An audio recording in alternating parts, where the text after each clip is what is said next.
Big boss ನ climax ನಲ್ಲಿ ಎಲ್ಲರ ಹುಬ್ಬೇರಿಸಿದ್ದು ಅಂದ್ರೆ ಅದು Ashwini Gowda. Positive or negative ಇಡೀ ಸೀಸನ್ ಉದ್ದಕ್ಕೂ ಅಶ್ವಿನಿ ಟ್ರೆಂಡಿಂಗ್ ನಲ್ಲಿ ಇದ್ದಿದ್ದಂತೂ ಸುಳ್ಳಲ್ಲ.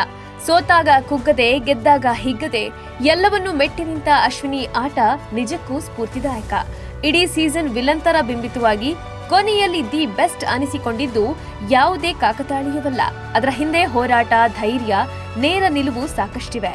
ಇಂತಹ ಶಕ್ತಿಶಾಲಿ ಮಹಿಳೆ ಬಿಗ್ ಬಾಸ್ ಸೀಸನ್ ಶುರುವಲ್ಲೇ ನಕಾರಾತ್ಮಕವಾಗಿ ಕಾಣಿಸಿಕೊಂಡಿದ್ದು ಹೇಗೆ? ಇವರ ಹಿಂದೆ ಷಡ್ಯಂತ್ರ ರೂಪಿಸಿದ್ದು ಯಾರು? ಬಿಗ್ ಬಾಸ್ಗೂ ಮುನ್ನ ಅಶ್ವಿನಿಯ ಹೋರಾಟದ ಹಾದಿ ಎಷ್ಟು ರೋಚಕವಾಗಿತ್ತು ಎಲ್ಲವನ್ನೂ ಹೇಳ್ತೀವಿ. ಅದಕ್ಕೂ ಮೊದಲು ಬಾಸ್ ಟಿವಿ ಕನ್ನಡ ಚಾನೆಲ್ನ ಸಬ್ಸ್ಕ್ರೈಬ್ ಮಾಡಿ.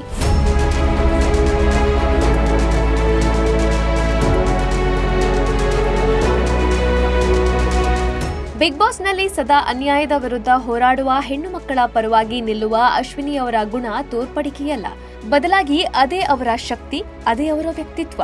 ಕರವೇ ರಾಜ್ಯಾಧ್ಯಕ್ಷರಾದ ಟಿ.ಎ. ನಾರಾಯಣಗೌಡರ ನೇತೃತ್ವದಲ್ಲಿ ಸಿಡಿಗುಂಡಿನಂತೆ ಕರ್ತವ್ಯ ನಿಭಾಯಿಸಿದ ಅಶ್ವಿನಿ ಗೌಡ ಅವರ ಹೋರಾಟ ಸಾಕಷ್ಟು ಸುಧಾರಣೆಗೆ ಸಾಕ್ಷಿಯಾಗಿದೆ. ಬೆಂಗಳೂರಿನ ಮಿಂಟೋ ಆಸ್ಪತ್ರೆಯಲ್ಲಿ 12 ಬಡ ವೃದ್ಧರು ದೋಷಪೂರಿತ ಔಷಧಗಳ ಪರಿಣಾಮವಾಗಿ ಕಣ್ಣು ಕಳೆದುಕೊಂಡಾಗ ಇದೇ ಅಶ್ವಿನಿ ಗೌಡ ನಾರಾಯಣಗೌಡರ ಸೂಚನೆ ಮೇರೆಗೆ ದಿಟ್ಟ ಹೋರಾಟ ನಡೆಸಿದ್ರು.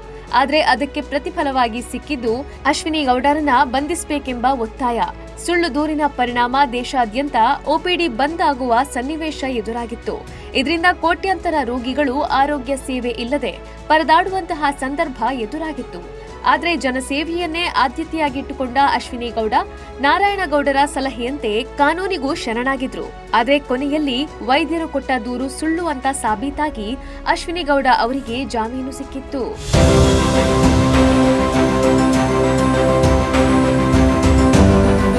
ಬಾಗಲಕೋಟೆಯಲ್ಲಿ ಸರ್ಕಾರಿ ಮೆಡಿಕಲ್ ಕಾಲೇಜು ನಿರ್ಮಾಣಕ್ಕಾಗಿ ಇದೇ ಅಶ್ವಿನಿ ಗೌಡ ಅವರು ಬೂಟ್ ಪಾಲಿಶ್ ಚಳುವಳಿಯಲ್ಲಿ ನೇರವಾಗಿ ಪಾಲ್ಗೊಂಡಿದ್ರು. ಅವರ ದಿಟ್ಟ ಹೋರಾಟ, ಸ್ಪಷ್ಟ ನಿಲುವಿನಿಂದ ಇಂದಿಗೆ ಆ ಯೋಜನೆ ಮಂಜೂರಾಗಿ ಅನುದಾನ ಬಿಡುಗಡೆಯಾಗಿದೆ. ಇದು ಕೇವಲ ಒಂದೆರಡು ಉದಾಹರಣೆಯಷ್ಟೇ. ಇಂತಹ ಪ್ರತಿಭಟನೆಗಳು ಸಾಕಷ್ಟಿವೆ. ವ್ಯಕ್ತಿಗತ ಮಟ್ಟದಲ್ಲಿಯೂ ಅಶ್ವಿನಿ ಗೌಡ ನೂರಾರು ಜನರ ನೆರವಿಗೆ ಬಂದಿದ್ದಾರೆ. ಹಸಿವು, ಬಡತನ ಎದುರಿಸುತ್ತಿರುವವರಿಗೆ ಊಟ, ರೋಗಿಗಳಿಗೆ ಔಷಧ, ಚಿಕಿತ್ಸಾ ನೆರವು, ಹೀಗೆ ಅಶ್ವಿನಿ ಪ್ರಚಾರಕ್ಕಾಗಿ ದುಡಿದವರಲ್ಲ, ಸಮಾಜ ಸೇವೆಗಾಗಿ ಬದುಕಿದವರು. ಚಿತ್ರರಂಗದಲ್ಲೂ ತಮ್ಮ ಪರಿಶ್ರಮದಿಂದ ಕಷ್ಟಕರ ಪಾತ್ರಗಳನ್ನ ಲೀಲಾಜಾಲವಾಗಿ ನಿಭಾಯಿಸಿದವರು ಇದೇ ಅಶ್ವಿನಿ ಗೌಡ. ಇಂತಹ ನಿಷ್ಕಲ್ಮಶ ವ್ಯಕ್ತಿ ಬಿಗ್ ಬಾಸ್ನಲ್ಲಿ ನ್ಯಾಯಭರಿತವಾಗಿ ಆಡ್ತಿರುವಾಗ ಅವರ ವಿರುದ್ಧ ಅಪಪ್ರಚಾರ ಮಾಡ್ತಿರೋದು ನಿಜಕ್ಕೂ ಶೋಚನೀಯ. ತಮ್ಮ ನೆಚ್ಚಿನ ಸ್ಪರ್ಧಿಗಳು ಹೈಲೈಟ್ ಆಗ್ಬೇಕಂದ್ರೆ ಅವರನ್ನ ಪ್ರಮೋಟ್ ಮಾಡೋದು, ಅವರಿಗೆ ಓಟ್ ಹಾಕಲು ಪ್ರೇರೇಪಿಸೋದು ಸಹಜ. ಅದನ್ನ ಬಿಟ್ಟು ತಮ್ಮ ಫೇವರೆಟ್ ಕಂಟೆಸ್ಟೆಂಟ್ಗಳನ್ನ ಮೇಲಕ್ಕೆತ್ತಲು ಅಶ್ವಿನಿ ಅವರ ವಿರುದ್ಧ ದೊಡ್ಡ ಹುನ್ನಾರವನ್ನೇ ನಡೆಸಲಾಗಿದೆ. ಸೋಷಿಯಲ್ ಮೀಡಿಯಾಗಳಲ್ಲಿ ಅಶ್ವಿನಿ ಗೌಡ ಅವರ ವಿರುದ್ಧ ಟ್ರೋಲ್, ನೆಗೆಟಿವ್ ಕಾಮೆಂಟ್ಸ್, ಕೆಟ್ಟ ವ್ಯಕ್ತಿತ್ವವನ್ನ ಬಿಂಬಿಸುವ ಪೋಸ್ಟ್ಗಳು, ಹೀಗೆ ಸಾಕಷ್ಟು ರೀತಿಯಲ್ಲಿ ಕೆಲವು ಸ್ಪರ್ಧಿಗಳ ಬೆಂಬಲಿಗರು ಷಡ್ಯಂತ್ರ ರೂಪಿಸಿರೋದು ಸುಳ್ಳಲ್ಲ.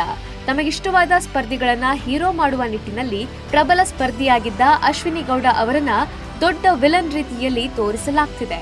ಅಶ್ವಿನಿ ಅವರಿಗೆ ಮನೆಯ ಹೊರಗೆ ಸಾಕಷ್ಟು ಅಭಿಮಾನಿಗಳು ಇರೋದನ್ನ ತಿಳಿದು ಹೇಗಾದ್ರೂ ಮಾಡಿ ಅವರನ್ನ ಸೋಲಿಸಬೇಕು ಅಂತ ದೊಡ್ಡ ಪ್ರಯತ್ನ ಮಾಡಲಾಗ್ತಿದೆ. ಎಷ್ಟೇ ನೆಗೆಟಿವ್ ಆದ್ರೂ ಅಶ್ವಿನಿ ಗೌಡ ಯಾವುದಕ್ಕೂ ಅಂಜಲಿಲ್ಲ.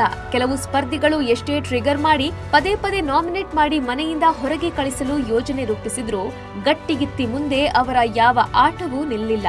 ವೈಲ್ಡ್ ಕಾರ್ಡ್ ಸ್ಪರ್ಧಿಗಳ ವೈಲ್ಡ್ ಬಿಹೇವಿಯರ್ ಅಶ್ವಿನಿ ಅವರ ಗರ್ಜನೆ ಮುಂದೆ ಮಂಕಾಗಿದ್ದು ಸುಳ್ಳಲ್ಲ. ಕರ್ಮದ ಫಲದಂತೆ ಯಾವ ಸ್ಪರ್ಧಿಗಳಿಂದ ಟೀಕೆ ಟಿಪ್ಪಣಿಗಳಿಗೆ ಗುರಿಯಾಗಿದ್ರೋ ಅದೇ ಸ್ಪರ್ಧಿಗಳಿಂದ ಉತ್ತಮವನ್ನ ಪಡೆದ್ರು. ಟಾಸ್ಕ್ಗಳಲ್ಲಿ ಚಾಕಚಕ್ಯತೆ, ಮಾತಿನ ಮೇಲೆ ನಿಯಂತ್ರಣ, ನೇರ ನುಡಿ, ತಾಳ್ಮೆ ಎಲ್ಲದರಲ್ಲೂ ಹಿಡಿತ ಸಾಧಿಸಿದ ಅಶ್ವಿನಿ ಗೌಡ ಅವರಿಗೆ ಕಿಚ್ಚನ ಚಪ್ಪಾಳೆ ಕೂಡ ಸಿಕ್ಕಿದೆ. ಎದುರಾಳಿಗಳ ಇಡೀ ಸೀಸನ್ನ ಗೇಮ್ ಪ್ಲಾನ್ಗೆ ಅಶ್ವಿನಿ ಒಂದೇ ವಾರದ ಆಟದಿಂದ ತಕ್ಕ ಉತ್ತರ ಕೊಟ್ಟಿದ್ದಾರೆ. ಬಿಗ್ ಬಾಸ್ ಗ್ರ್ಯಾಂಡ್ ಫಿನಾಲೆಗೆ ಒಂದೇ ವಾರ ಬಾಕಿ ಇದ್ದು ಇಲ್ಲಿವರೆಗೂ ತಾನು ಯಾವುದೇ ಸ್ಪರ್ಧಿಗಿಂತ ಕಡಿಮೆ ಇಲ್ಲ ಅನ್ನೋದನ್ನ ಮತ್ತೆ ಮತ್ತೆ ಸಾಬೀತು ಮಾಡಿದ್ದಾರೆ. ಅಶ್ವಿನಿ ಗೌಡ ಅವರು ಪ್ರತಿ ವಾರ ಮೊದಲಿಗೆ ಸೇಫ್ ಆಗ್ತಿರೋದು ನೋಡ್ತಿದ್ರೆ ಟ್ರೋಲ್ ಮಾಡೋರೆಲ್ಲ ಓಟ್ ಹಾಕಲ್ಲ ಅನ್ನೋದು ಜಗಜ್ಜಾಹೀರಾಗಿದೆ. Bureau report, Boss TV Kannada. Latest ಹಾಗೂ ಇಂಟ್ರೆಸ್ಟಿಂಗ್ ಸುದ್ದಿಗಳಿಗಾಗಿ ಬಾಸ್ ಟಿವಿ ಕನ್ನಡ ಚಾನೆಲ್ನ ಸಬ್ಸ್ಕ್ರೈಬ್ ಮಾಡಿ. ಹಾಗೆಯೇ ಬೆಲ್ ಐಕಾನ್ ಪ್ರೆಸ್ ಮಾಡಿ. ಇದರ ಜೊತೆಗೆ ಫೇಸ್ಬುಕ್, ಇನ್ಸ್ಟಾಗ್ರಾಮ್, ಎಕ್ಸ್ ನಲ್ಲೂ ಮಿಸ್ ಮಾಡದೆ ಫಾಲೋ ಮಾಡಿ.